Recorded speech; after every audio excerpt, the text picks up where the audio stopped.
आज कोई funny video reality और एक सच्चाई दिखाने जा रहा हूँ आप लोगों को। आप ये वीडियो देख सकते हैं, ये है डिस्ट्रिक्ट हॉस्पिटल किश्तवाड़ की। हमारे यहाँ एक एक्सीडेंट होता है, हम यहाँ से डिस्ट्रिक्ट हॉस्पिटल जाते हैं। डिस्ट्रिक्ट हॉस्पिटल में इमरजेंसी में रखते हैं, 1 घंटे से लेकर 2 घंटे के बीच में। और ये कहा जाता है कि यहाँ पे जी सीटी स्कैन मशीन नहीं है, आपको शिफ्ट किया जाता है डिस्ट्रिक्ट हॉस्पिटल डोडा। तो हमने कहा ठीक है, हमें रेफ़र कीजिएगा और जल्दी हमें एम्बुलेंस चाहिए। और हम एम्बुलेंस के लिए जाते हैं कंट्रोल रूम में। कंट्रोल रूम में 108 पे कॉल करवाते हैं। तो 108 पे कॉल करने के बाद वो ये कहते हैं कि हमारे पास 3 एम्बुलेंस डिस्ट्रिक्ट हॉस्पिटल में अवेलेबल हैं, लेकिन अभी के लिए एक भी नहीं है, क्योंकि जो थी वो गई पता नहीं किस किस साइड पे। तो हमें ये कहा जाता कि आपने 2000 देने हैं हमें तेल डालने के लिए एम्बुलेंस में। हमने कहा कोई बात नहीं, हमें पेशेंट बचाना, हम वो देने के लिए तैयार है, थोड़ा जल्दी कीजिए। लेकिन इस बंदे को देखिए, ये वहाँ पे इस लड़के से बात करता है, कहता है कि भाई आपको किस चीज़ की जल्दी पड़ी है कि आप एम्बुलेंस मांग रहे हो। हमने ये कहा कि हमें सिटी स्कैन करवानी है, उसके सुनो मेरी बात, यार उसकी बीत है जिसका गया हुआ वो 10 मिनट हमने कहा कि भाई अगर आपकी ड्यूटी नहीं तो आप कर क्या रहे हो, क्यों ठीक है सर, आप जाओ, आपकी ड्यूटी नहीं है ना, आपने बोला नहीं है। बाद में ये कहता कि मैं जी आप पे पर्चा काटूंगा। मैंने कहा जाइए भाई, यहाँ मर्जी वहाँ पर्चा काटिए। तो बात यहाँ ख़त्म नहीं होती। हम वहाँ से निकलते हैं, एम्बुलेंस ऐसे तैसे करके हमने निकाल ली बाहर। 1 घंटा हमने पेशेंट को स्ट्रेचर पे खड़ा रखा, हाथ में पकड़ के रखा। आप ये वीडियो देख सकते हैं, इसमें दिखा रहे हैं हम आपको कि किस तरह से हमने पेशेंट को हाथ पे लिए रखा बाहर, जब तक कि एम्बुलेंस आती है। तो यहाँ से हम जब निकलते हैं, पहुँचते हैं डिस्ट्रिक्ट हॉस्पिटल डोडा। तो डोडा में जब हम पहुँचे तो वहाँ पे पहले सबसे पहले हमने सीटी स्कैन करवाया। उसके बाद हमने कहा कि पेशेंट को कहाँ शिफ्ट किया जाए। तो सबसे पहले उन बंधुओं ने ये कहा कि भाई हमारे पास इमरजेंसी वार्ड एक ही है, इमरजेंसी वार्ड बुक है, उसमें एक पेशेंट नहीं बल्कि एक बेड पे 4-4 पेशेंट थे। तो हमने कहा सर हमारा वाला पेशेंट कहाँ रहेगा। तो कहते हैं यार हम क्या कर सकते हैं इसमें, यहाँ बिल्डिंग का काम लगा हुआ, अभी काम चल रहा है। तो हमने कहा डॉक्टर साहब हम कहाँ जाएं, हम तो यहाँ पे दर-बदर हो रहे, खजल हो रहे। हमें एक बात बताइए, या तो फिर हम आप इसको एडमिट कीजिए या हम वापस जाते हैं किश्तवाड़ की ओर या जम्मू की ओर। कहने लगे नहीं जी, हमने 48 घंटे रूल के मुताबिक इस बंदे को यहाँ रखना है। हमने कहा क्या बेंच पे बिठाए रखना है। आप देख सकते हैं इस वीडियो में बेंच पे बैठा हुआ है। सर में चोट आने की वजह से हमने इसको बेंच पे बिठाया रखा, ऐसे ही कम से कम 11 बजे तक। रात के 11 बजे हमने एक होटल बुक किया, वहाँ पे गए, होटल में रहे और सुबह वापस आए 10 बजे। वहाँ से हमने डिस्चार्ज ऑर्डर लिए इनसे, तो वहाँ से हम वापस आ गए।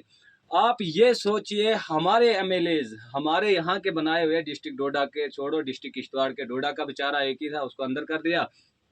तो रहे हमारे किश्तवाड़ के यहाँ प्रेजेंट के। और हमारे यहाँ की अगर बात कर ले किश्तवाड़ डिस्ट्रिक्ट की, ओनली डिस्ट्रिक्ट किश्तवाड़ की, तो यहाँ पे हमारे प्यारीलाल शर्मा जी हैं जो कि इंद्रवाल से आते हैं।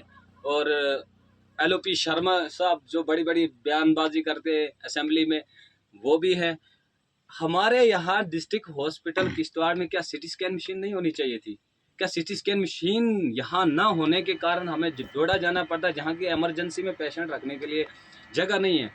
यार किस ओर जा रहा है हमारा देश। यहाँ पे 3 एमएलए प्रेसिडेंट में हैं, कजलू साहब है यहाँ के, सजाद कजलू साहब, लेकिन किसी एक ने विज़िट नहीं किया हॉस्पिटल का। ये लोग विज़िट कर भी नहीं सकते क्योंकि इनकी बस का काम ही नहीं है। वो तो एक महराज मलिक साहब थे जो हॉस्पिटल पे बात करते थे, गरीब पे बात करते थे, उसको अंदर कर दिया। इन्होंने क्रशर चलाने, इन्होंने अपने प्लांट्स चलाने, उसके बाद इन्होंने रोड चढ़नी चाहिए, रोड टेंडर डालेंगे, बस यही काम करना है ताकि इनका वोट बैंक बन जाए। मेरी रिक्वेस्ट है आम पब्लिक से कि मेहरबानी करके ऐसे लोगों को नेक्स्ट खिताब न दे, नेक्स्ट न चुने, क्योंकि ऐसे अगर लोग यहाँ पे रहनुमा बनते हैं तो फिर बेड़ा गर्क है हर जगह। अब हॉस्पिटल किश्तवाड़ में सीटी स्कैन मशीन नहीं, हमने पूछा क्यों नहीं है, कहते हैं जी सीटी स्कैन मशीन इसलिए नहीं है, वो ख़राब हुई है। अगर ख़राब हुई है तो ठीक करके मैं दूं, अगर नहीं हो रहा ना, सच बात बताओ, अगर नहीं हो रहा, हमने मंदिर बनाए, मस्जिद बनाए, क्या क्या नहीं बनाए, लाखों करोड़ों का हम खर्चा कर देते चंदे में। बोल दे पब्लिक को हम चंदा करके 20-20, 30-30 रुपये, 10-10 रुपये दे देंगे, सिटी स्कैन मशीन कम से कम डिस्ट्रिक्ट किश्तवाड़ में तो हो हॉस्पिटल में, वरना जीने का कोई फ़ायदा नहीं है। ऐसे एमएलएज आप चुन के लाओगे तो फिर तो बेड़ा गर्क होना है।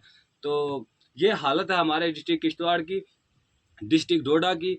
उसके बावजूद बाकी चीज़ों को तो छोड़िए ही आप, जो एक गरीब के लिए होना चाहिए वो है नहीं है।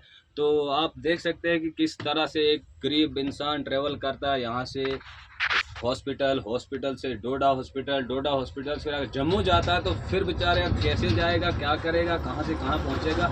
मैं तो कहता हूँ खुदा ना लगाए कभी, ना ले कभी डिस्ट्रिक्ट हॉस्पिटल किसी में भी, उससे पहले ही बंदे की अगर मौत आ जाए वो बेहतर है, लेकिन हॉस्पिटल से बचाए, क्योंकि वहाँ पे खाली स्मगलरिंग हो रही है, वहाँ पे धंधे चल रहे हैं, वहाँ पे कोई पूछता ही नहीं है कि पेशेंट कौन है क्या है। पहचान तक ये पहचान नहीं हो रही कि डॉक्टर कौन है, क्योंकि सारे एक से एक सांड यूं खा खा के आ रहे हैं बंदे, पहचान ही नहीं हो रही है सर्जन कौन है, डॉक्टर कौन है, सिक्योरिटी गार्ड कौन है, कोई पता नहीं चल रहा है। आम पब्लिक, अरे वर्दी लगाइए, एक ड्राइवर पे आप थोप देते हैं कि उसको वर्दी चाहिए, क्यों? उसकी वर्दी से क्या लेना देना है? ट्रैफिक चालान डक डक डक, क्योंकि उसको वर्दी नहीं है। लेकिन एक डॉक्टर आपके हॉस्पिटल में है, उसकी पहचान डॉक्टर की है कि उसको कोट होना चाहिए, वर्दी होनी चाहिए, उस यूनिफॉर्म में होगा, उसका नाम होगा, पता होगा भाई डॉक्टर आ रहे हैं। इमरजेंसी में डॉक्टर आ जाता, पता ही नहीं होता डॉक्टर आया है, जैसे आया कोई फिल्म स्टार आ रहे हैं। तो मेहरबानी करके ये सब बंद कीजिएगा, ये 2 नंबरी के धंधे बंद कीजिएगा।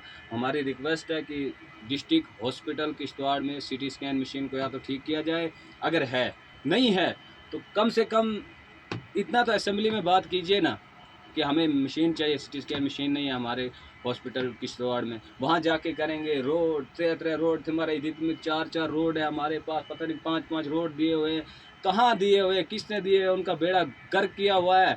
पब्लिक को बेवकूफ़ बना रहे हो आप लोग। कभी बोल रहे बीजेपी नहीं दे रही, कभी बोल रहे कांग्रेस नहीं दे रही, कभी बोल रहे एनसी नहीं दे रही है। आपने किसी का देना घर का नहीं है, वो मरकज़ से आता है, वो हमारा हक है, हमारा टैक्स है। आप बड़ी बड़ी थार लेके घूमते रहते हो ना, जो ये हम गरीबों के ऊपर से चल के जाते हो आप लोग। हमारे एक वोट की वजह से आप वहाँ पहुँचते हो, लेकिन गलती हमारी है इसमें, आपकी तो है नहीं है। जो हम बिकाऊ लोग कुछ जो वोट देते हैं आपके इस पावर को बढ़ाने के लिए, बाद में आप लोग उसको इस्तेमाल भी गरीबों के खिलाफ करते हो। कृपया मेहरबानी करके रिक्वेस्ट है मेरी चारों एमएलए से, प्यारीलाल शर्मा से भी, और हमारे शगुन परियार जी से भी, और एलओपी शर्मा साहब से भी, उसके बाद सजाद कजलू साहब से भी, जो प्रेजेंट में चारों एमएलए यहाँ के हैं, एक भी विजिट नहीं करते हैं कि हॉस्पिटल कैसे हैं, यहाँ के डिस्पेंसरी कैसी है। तो फिर आप खुद ही सोचिएगा कि कौन सा हाल होना। वहाँ जाके आप हंगामा करते हो, कभी क्रशर पे, कभी डस्ट, कभी बजरी। छोड़ दो इस बात को, कम से कम गरीब को देखो, गरीब कैसे मर रहा है और कैसे जी रहा है। बाकी आप वीडियो शेयर कीजिएगा ज़रूर, देखते हैं क्या होता है नेक्स्ट वीडियो में।